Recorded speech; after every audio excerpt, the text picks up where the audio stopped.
Hello everyone, it's me, the Retrodan, and now that we're reaching Game of the Year season, I think it's time for me to talk about a game that I just couldn't resist buying this year because the game just looked so good and so fun and everyone was talking so good about it that I had to try it out myself. And of course, as you've seen by the title, I am talking about Astro Bot, the recently released game by Asobi Studios from PlayStation that it's basically a sequel to the demo for the PlayStation 5 and the PlayStation 5 controller, the Astro Playroom that comes pre-installed with every PS5, and recently they released the game with 80 levels dedicated to the PlayStation franchise in which you play as Astro Bot and go around collecting all kinds of things such as puzzle pieces to unlock new stuff in the lobby area of the game, skins for the controller which serves as your ship and for your character, and you can also unlock different PlayStation characters or PlayStation bots throughout the levels. First, let's get this out of the way. Is this game worthy of a Game of the Year contender spot? In my honest opinion, 100% yes. It's a beautiful game that is easily one of the best AAA titles released this year, which, to be fair, has been quite a competitive year, but we haven't seen something so unique in the genre and from PlayStation ever since Sackboy released, and even this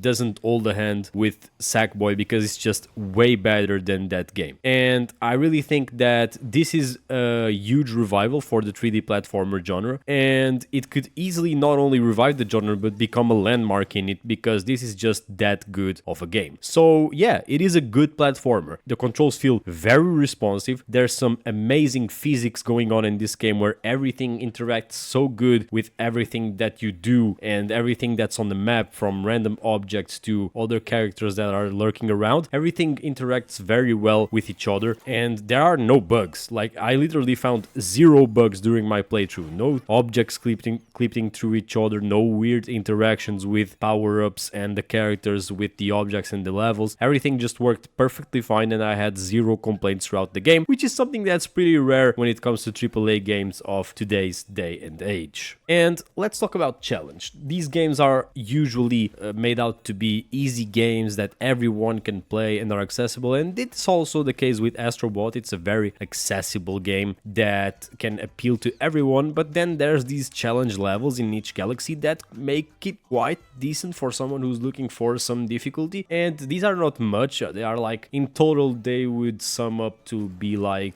a little bit over 10 levels, maybe 11, 12, but those are pretty hard each in their own way. They took me a couple of tries for some of them, even taking me up to like 10 to 15 minutes to beat one, but nothing that is too hard. The levels in themselves, they are not hard at all, but the real fun is in using the different power-ups and exploring the levels and understanding the references of the characters that are in each level. And the beauty of it all is just exploring and enjoying your time throughout the levels and appreciating how beautifully crafted everything is in the game. And when it comes to collectibles, there are 2 main things that you are going to be collecting in this game, and that's an important thing to mention because this game basically is a platformer and a collectathon, because all you're doing throughout the game is collecting bots to restore your PlayStation, because the overall plot of this game is that your PlayStation 5, which is your ship, has been attacked and all the parts have been stolen and spread throughout different galaxies, and you have to go after them to restore them. And throughout your journey you are also collecting your partners, the bots, to help you in collecting these pieces. And the collectibles are not annoying to get at all. They are easier in the first levels, but then once you start moving and progressing towards the harder or further in the game galaxies, you will indeed have to look better for those more hidden characters that are around the places in the map, and those puzzle pieces can get quite cheeky once they feel like they're in a place that supposedly looks like it's out of bounds, but it's part of the actual map. But I really enjoyed every level. I had to look up the location of some of the collectibles online, but if you miss the collectibles while you're playing throughout the level, you can just come back to the level and pay like 200 coins for a bird that will point you towards every collectible once you're near it. And otherwise, the coins are only used for a gacha system that's similar to the one in Astro Playroom, where you just unlock items for your characters that you have already rescued to use, which makes them have like quirky interactions, like you get a bow for Atreus and the axe for Kratos and a mask for Crash Bandicoot and stuff like not that, but for every single character from a PlayStation franchise. Other than that, I have to talk also about the bosses, because that was something that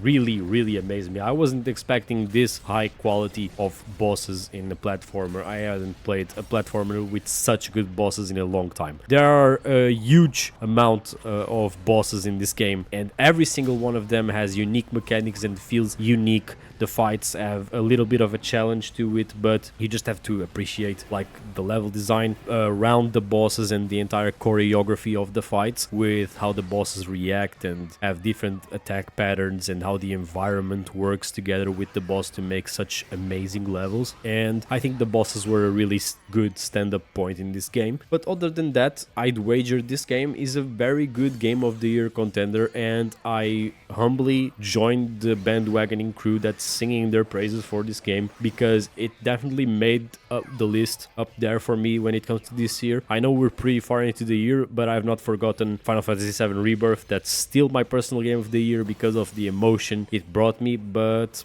Astro's Playroom, not the Astro Bot, really made the cut for me, and I think it was something different from what I was expecting in terms of games I've been enjoying, and it was a very pleasant surprise. I also already got the Platinum trophy. When it comes to trophy requirements, there's nothing that's that hard. Your expected trophies from a collectathon, which are collect every puzzle piece, collect every Astro Bot, and then you just go around the levels. There are some levels that will have you doing some miscellaneous stuff, such as defeating 2 enemies at one time and collecting a certain collectible that might be specific to one level, but nothing too complicated. Other than that, you can just go into the main lobby that's called the crash site, which is the planet where your PS5 is stranded, and then once you have all the characters you need up there, there are some interactions you can have with the characters that also give you some achievements, like taking a picture of Nathan Drake and Lara Croft, and making Kratos freeze Thor in the place of the map where they are located. But yeah,